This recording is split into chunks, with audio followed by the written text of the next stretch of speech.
Tak tahu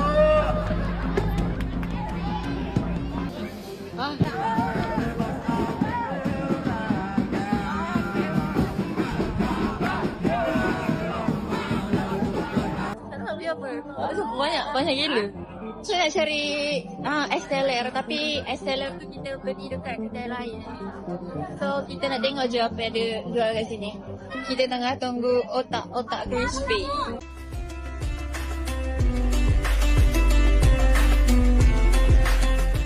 Marhaban ya Ramadan, selamat datang kembali di channel YouTube saya. Assalamualaikum warahmatullahi wabarakatuh. Selamat menjalankan ibadah puasa buat saudara-saudara muslim yang sedang menjalankan ibadah puasa. Semoga kita selalu dikasih kesehatan, kekuatan, dan keberkahan dalam menjalankan ibadah puasa ini. Ada video menarik ya, kenapa orang Malaysia ini selalu tertarik dengan bulan puasa di Indonesia. Ramadan di Indonesia ini memang banyak sekali kemeriahan dan keunikan-keunikannya, terutama budaya membangunkan sahur. Kali ini ada video menarik dari channelnya BTN Media yang saya tampilkan di sini channelnya. Mari kita kunjungi, kita dukung, kita ramaikan channel ini agar channel ini makin besar lagi. Judul videonya, Ramadan Indonesia bikin iri, Malaysia puji kehangatan Ramadan Indonesia. Itu judul videonya teman-teman. Bagaimana video lengkapnya? Langsung aja saya tampilkan di sini. Mari kita tonton bareng-bareng video ini. Ramai gila. Tak tahu dia apa. Banyak gila. So nak cari SLR, tapi SLR tu kita beli dekat kedai lain.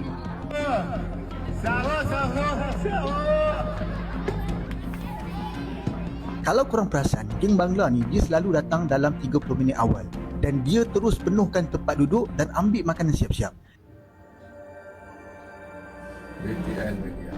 Warga Malaysia mengaku kagum melihat suasana Ramadan di Indonesia. Bagi mereka, bulan puasa di Indonesia terasa jauh lebih hidup dan membumi. Tradisi membangunkan sahur yang masih terdengar di kampung-kampung, budaya ngabuburit yang memadati ruang publik, hingga fenomena war takjil yang bahkan diramaikan warga non-muslim, menghadirkan potret toleransi yang terasa hangat dan natural. Ramadan di Indonesia tampak bukan sekadar ibadat, tetapi juga perayaan sosial yang menyatukan banyak lapisan masyarakat. Kekaguman itu muncul karena kontras yang mereka rasakan di negeri sendiri. Di Malaysia, suasana Ramadan dinilai tidak selalu sehangat itu. Di sejumlah kota, persoalan membeludaknya warga asing kerap menjadi keluhan publik. Antrean panjang buka puasa gratis di masjid seringkali dipenuhi pendatang, hingga memicu rasa tidak nyaman di kalangan warga lokal yang merasa jatah mereka tersisir. Dekat Stripe, aku mula nampak ramai yang tanya pasal pengalaman berpuasa di Jakarta. Mungkin sebab Ramadan dah tak dekat dan ramai yang tak mula book flight ke sana. So, aku nak share pengalaman aku berpuasa di Jakarta tahun lepas. First kali tentang Bazar Ramadan di Jakarta, bazar dia tak sebesar di Malaysia. Dekat sini orang panggil berburu takjil, tapi jangan risau, tetap ada beberapa tempat yang memang worth untuk pergi. Antara yang aku suka ialah kawasan Ben. Sebab dekat situ pilihan makanan agak banyak, aku suka pergi ke pasar kuih Senen. Dekat sana ada macam-macam kuih dan gerai kapau di depannya juga sedap. Dan dekat area ini ada kawasan yang dipanggil Keramat yang ada tempat untuk berburu takjil juga. Kalau nak lebih senang, aku akan hunting makanan dekat Sari-Sari dekat kuih Jalan Pasar di Sarinah dan bungkus laut di sana. Tahun lepas, dekat dengan Sarinah ada macam festival Ramadan kecil. Memang senang nak cari lauk berbuka. Satu benda yang korang memang jangan miss kalau puasa di Jakarta ialah buffet Ramadan di hotel. Serius cakap, buffet hotel dekat sini jauh lebih murah berbanding di Malaysia. Contohnya tahun lepas aku dapat harga early bird buffet Ramadan di Alof Jakarta RM182,000.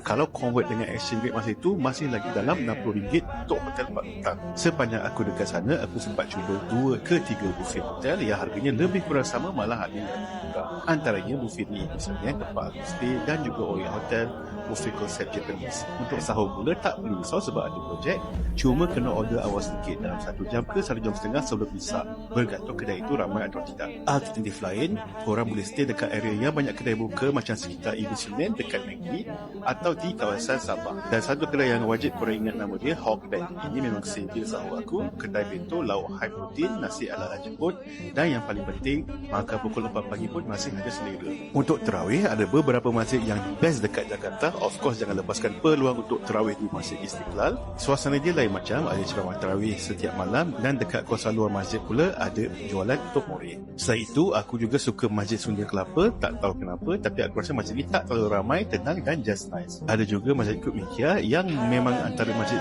lama dan cantik. Kalau tak, masjid-masjid community pun banyak, especially dekat area Ibi Senen, banyak yang walking distance. Sebab itu aku suka stay kawasan ini. Aku diingatkan untuk berhati-hati sewaktu di kawasan masjid, terutamanya di Masjid Istiqlal. Jadi kalau korang kesana juga, jangan bawa barang berharga. Untuk shopping raya pula, aku pergi ke Tanah Abang, tapi kena ambil perhatian. Bila dah dekat-dekat raya, dalam 2 hari sebelum raya, biasanya banyak kedai dah tutup dan ada yang tutup sampai seminggu. Masa aku pergi balik sekitar raya ke-6 atau 7, masih lagi belum dibuka. Jadi kalau nak shopping raya, pastikan datang seminggu sebelum raya. So kalau korang nak rasa pengalaman puasa di Jakarta, mari jom nanti lagi. Aku pun dah book untuk start puasa dari hari ke-20 ke atas. Kawan-kawan di Jakarta yang nak ajak bumper boleh drop. InsyaAllah boleh datang.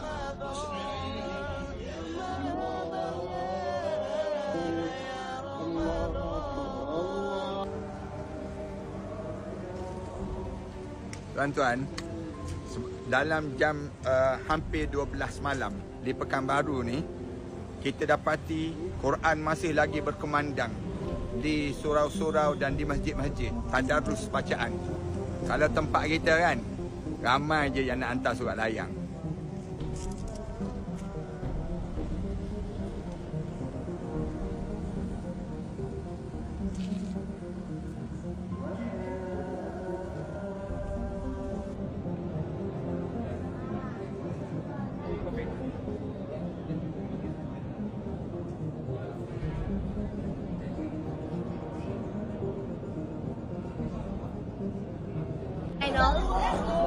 Bazar Ramadan juga lah.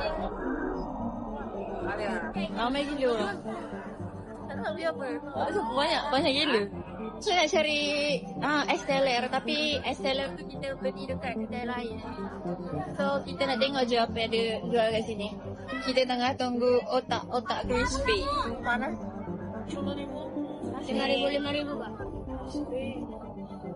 Bazar Ramadan geng. Takoyaki. Ya enggak ada pakai saus sih.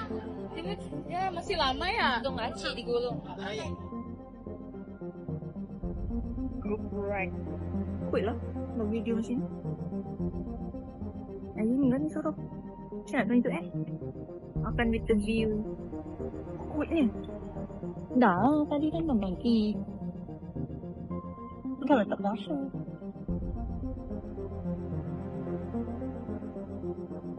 Ramai yang kurang berpuas hati sebab yang datang iftar di masjid dan surau ni ramai geng Bangla.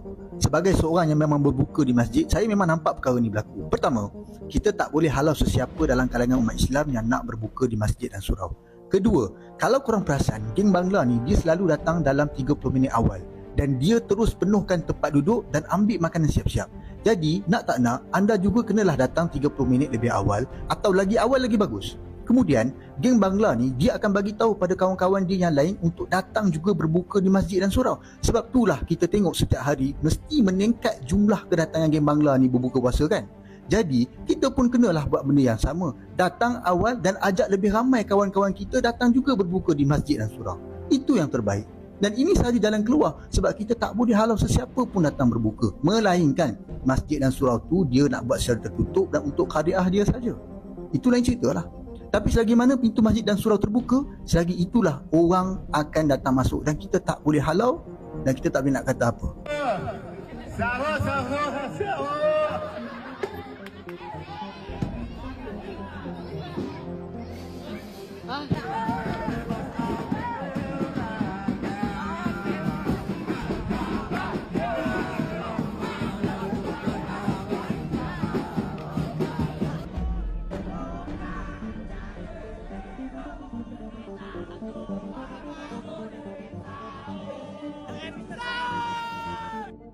Bagaimana pendapatmu mengenai ini, Sob? Tulis di komentar. Dan Nah itu dia videonya teman-teman, udah kita saksikan bagaimana warga Malaysia sendiri yang merasakan perbedaan Indonesia dan Malaysia. Karena di Indonesia ini memang lebih meriah, lebih enak ya suasana Ramadan di Indonesia ini. Bagaimana pendapat teman-teman semua tentang video ini? Silahkan tuliskan di kolom komentar untuk pendapatnya. Dan video ini saya cukupkan sampai di sini. Terima kasih banyak selalu saya ucapkan untuk kalian yang sudah bantu dukung channel ini dan yang sudah nonton video ini sampai akhir. Silahkan kunjungi channel original video ini yang udah saya tuliskan linknya di kolom deskripsi. Saya akhiri video ini, semoga kita dipertemukan lagi di video-video berikutnya. Akhirul kalam, assalamualaikum warahmatullahi wabarakatuh.